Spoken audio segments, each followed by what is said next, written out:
nation, I want you to know, don't just think that this is some kind of a coincidence. I suggest that you take the time to read the entire book of Malachi. If you have the opportunity, get to yourself, read it for yourself, and then ask yourself, who is Elijah? And when will Elijah come? And what will Elijah do when he comes, so that you will know for yourself if the one who claims to be Elijah is Elijah. You'll know if the one who claims to be Elijah is the best man for that job.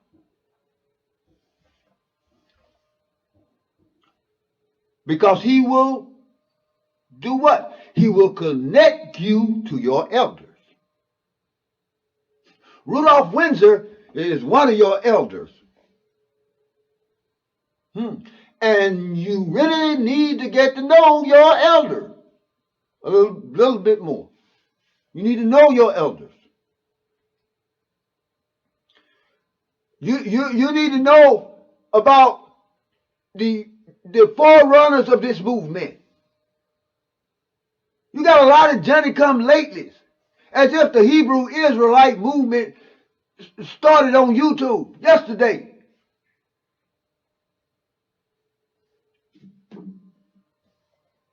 You need to get back, brothers and sisters, to the root. Get back to the root. Get the book. Get the book. Go online. Go to Amazon.com. Go to Barnes & Noble. Order the Elders book. Do your research.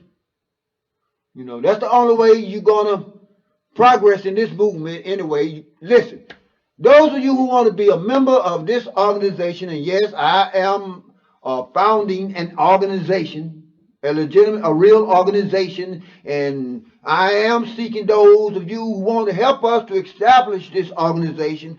Actually, it's a continuation of the building of our black nation.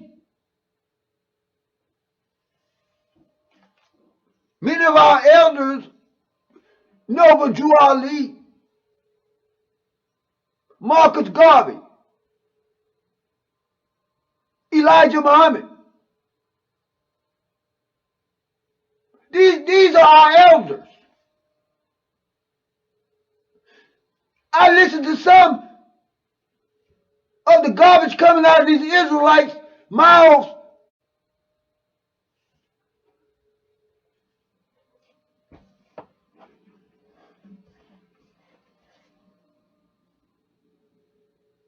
We must be about the business of nation building.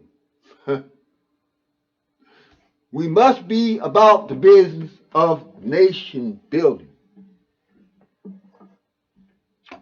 You see, when you understand what we are trying to accomplish, look, really, when you understand the purpose of this movement, the reason why you need a prophet today is because when y'all read the scripts, when y'all read that we're going to be returning back to our land, y'all just take a small bit and just totally go spiritual. I mean, we're spiritual people, but I mean, y'all go spirit. 100% spirit.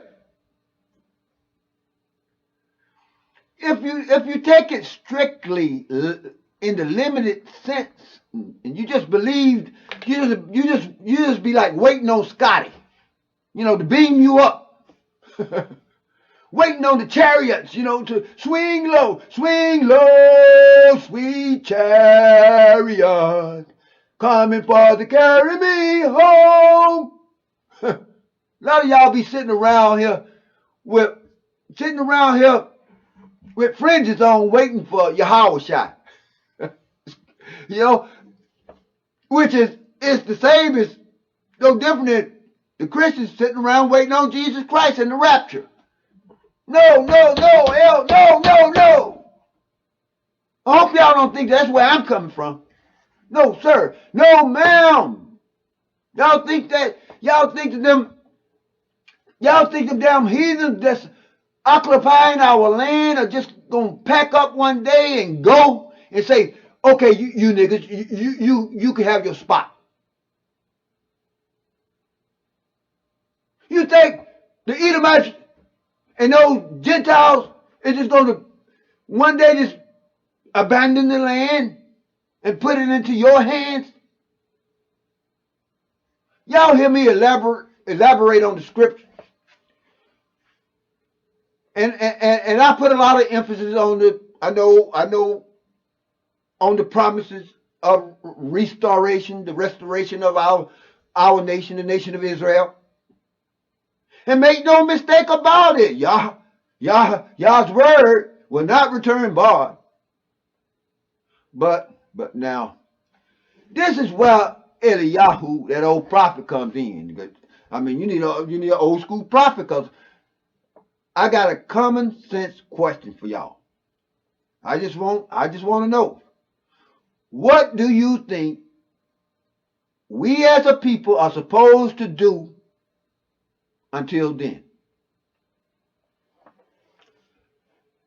Until we return to that particular part of our land. What are we supposed to do? Brothers and sisters, it's nation building time.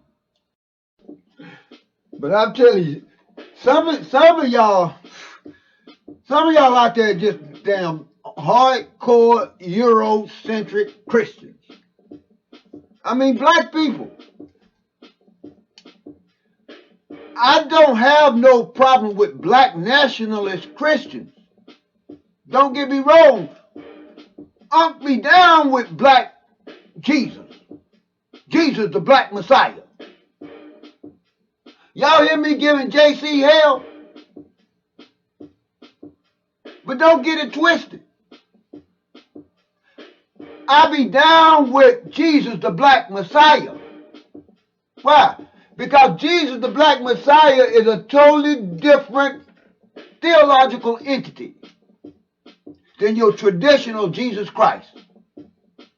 If you're a black Christian nationalist, hey, we comrades.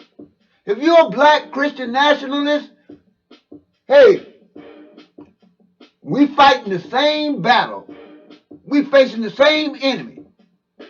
We are members of one and the same black nation. When black Christian nationalists speak of Jesus, the black Messiah, they ain't talking about the traditional white Jesus of Greco-Roman mythology. I can work with that. I can work with you if you are a black Christian nationalist. Well, let me say it like this, so it won't be no misunderstanding. As long as you're a black nationalist, hey, if you believe that we black people in America should come together and form ourselves into a separate state and territory of our own, hey, if you are for black nation building, then who cares what your religious beliefs is? I mean, hey, we can deal with that at a later time. We can work together now. Black Jews who are nationalists. Black Hebrews who are nationalists. Black Muslim Christians who are nationalists. We can work together. Every black man, woman, and child here in America should be a black nationalist. Because whether you believe it, or whether you like it or not, whether you realize it or not, hey, white people are uniting behind their white messiah, who Donald Trump. And look, white nationalism is rising. White people are trying to unite their people behind white nationalist power. You know, white people trying to tell y'all something. Hey, but you don't want to wake up and smell the coffee.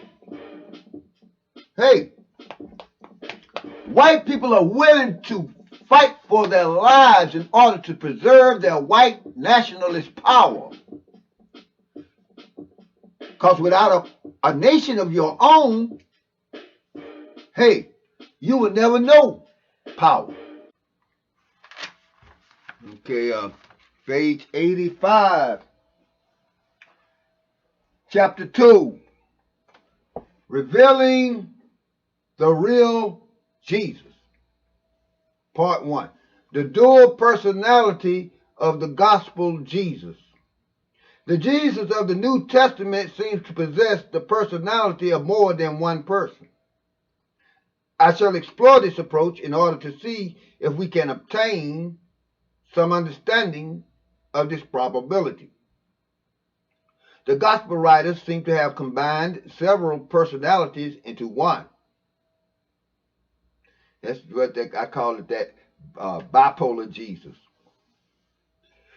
The gospel writers seem to have combined several personalities into one.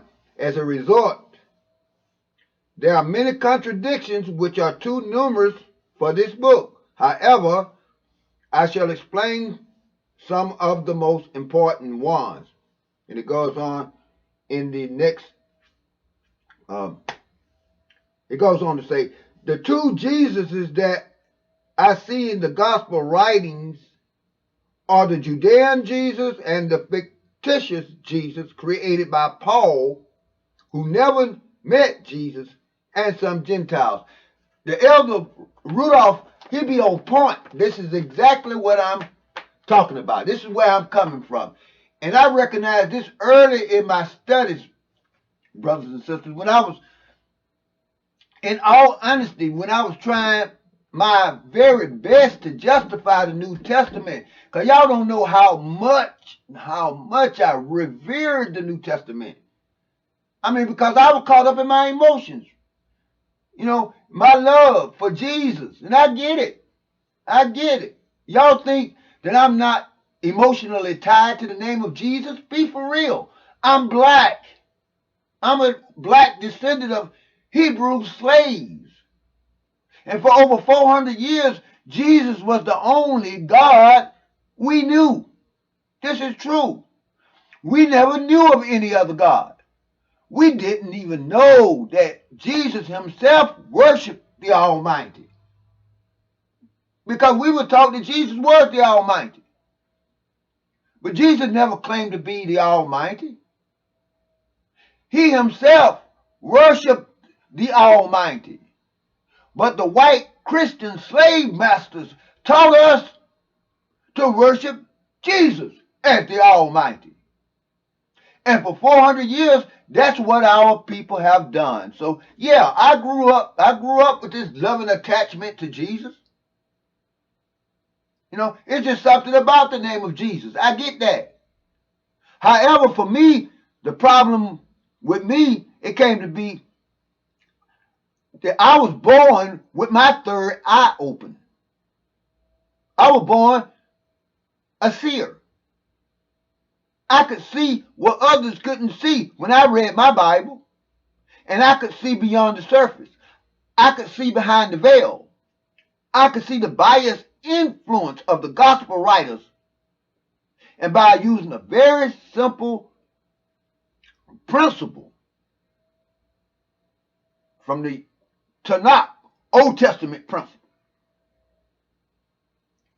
to the law and to the testimony, if they speak not according to this word, it is because there's no light in them.